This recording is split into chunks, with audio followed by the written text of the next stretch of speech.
wanted to ask you real quick before Sure. we go in. So what's your name and what do you do here at Grand Island Senior High School? My name's Dave Woods, and I'm one of 8 counselors. Okay. Well, I'm here obviously to address issues of domestic violence and sharing my personal story in hopes to, touch your kids and inspire them to speak out if there's any issues going on. So just wanted to know from your perspective, how often do you deal with the issue of domestic violence or dating and violence in dating? It's kind of a hard thing to measure how often it comes up. Yeah. I mean, it's there. I think it's there more than what we know about. I think when kids get into relationships, a kid told me yesterday, who's a really well thinker, I mean a good thinker and such, that when they get into a relationship, when love is in there, they don't really think right. So a lot of them kind of forget about going for help and such. So I think there's more of it than what we know.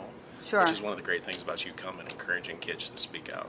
Yeah, I find that after I'm at a high school, it's sort of like a purging. I hate to use that word, but it really does evoke so many emotions, and that's why it's so important for you and the other counselors to be available for them when they do come to you and say, "Well, I didn't want to say anything, but." Right. So I'm just grateful for the work that you do. Oh, thank you. I wanted to thank you personally, and I'm glad that I'm here. And what I'm finding out in high schools, excuse me, is that the backdrop may change. I always say this, but no matter what the state is, the issues are always the same with the teens. Violence and dating is so prevalent. I know. And sometimes I talk to people and they'll say, "Well, you're in Nebraska. It's a calmer there. You don't have the same issues." And kids are kids, and they're going to have the same pressures no matter where they are. So that's why we're excited for you to be here as well, because you cast a net. There are kids that are always kind of on the verge, maybe saying something. They need that little nudge, and that's what I'm hoping you'll do today. Thank you. Well, I'm glad to be here. Thank you so much. Hopefully that'll help you.